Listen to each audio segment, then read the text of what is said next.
billionaire husband believed that I married him for his wealth. So, when he received the news that I was in a car accident and in critical condition, he thought it was just another scheme to get money from him. Without hesitation, he told the nurse to wait until I died before contacting him. In that moment, my heart shattered completely. So, when I was reborn back to the day a year earlier, the day my husband asked me to sign the divorce agreement, I didn't try to stop him like I did before. On the contrary, I signed the divorce papers without hesitation and didn't take a single penny from him. Martin Carson, the legal advisor, entered the Galloway group with a folder in hand. Julian barely glanced up. He asked, "She still won't sign?" "No," Martin replied. "Mrs. Galloway has signed, but..." Julian raised an eyebrow. "But what?" Martin handed him the folder. "She made some changes to the financial terms." Julian let out a mocking laugh. "She thinks I didn't give her enough." But when Julian opened the file, his expression froze. Instead of the expected long list of demands, he found a single divorce agreement. I wasn't getting anything, not a cent, no property. There was even a separate agreement where I relinquished 5% of my shares in the company, completely free of charge. Julian stared at the document, stunned. He felt a tightness in his chest, unsure of what was going on. Just yesterday, I'd been fighting for our marriage. Today, I was signing away everything. No arguments, no demands.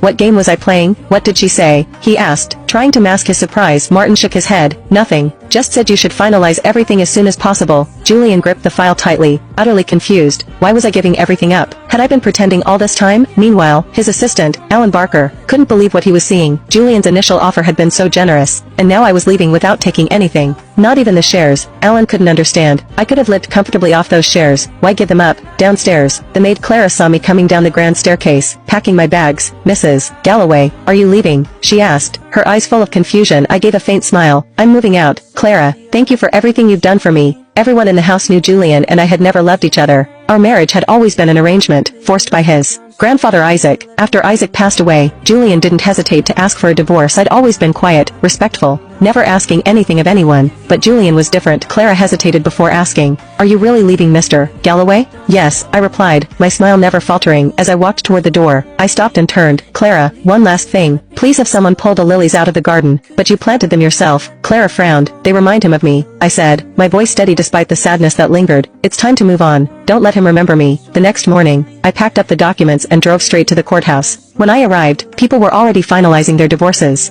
I stood in the lobby waiting. An hour passed, and there was still no sign of Julian. My patience was running thin. I called him. No answer. Tried Alan. His phone was off. The courthouse was closing soon, and I didn't want to wait any longer. I got back in my car and drove to Galloway Group's headquarters. I parked in the company lot, turned off the engine, and walked inside. As I approached the entrance, I bumped into a woman. I recognized her immediately. Tiana West, Julian's secretary. She'd accompanied him to several business events, her demeanor radiating the arrogance of someone who already considered herself the future Mrs. Galloway. "Mrs. Galloway, here again?" Tiana lifted her chin slightly, her voice laced with disdain. "No lunch for Mr.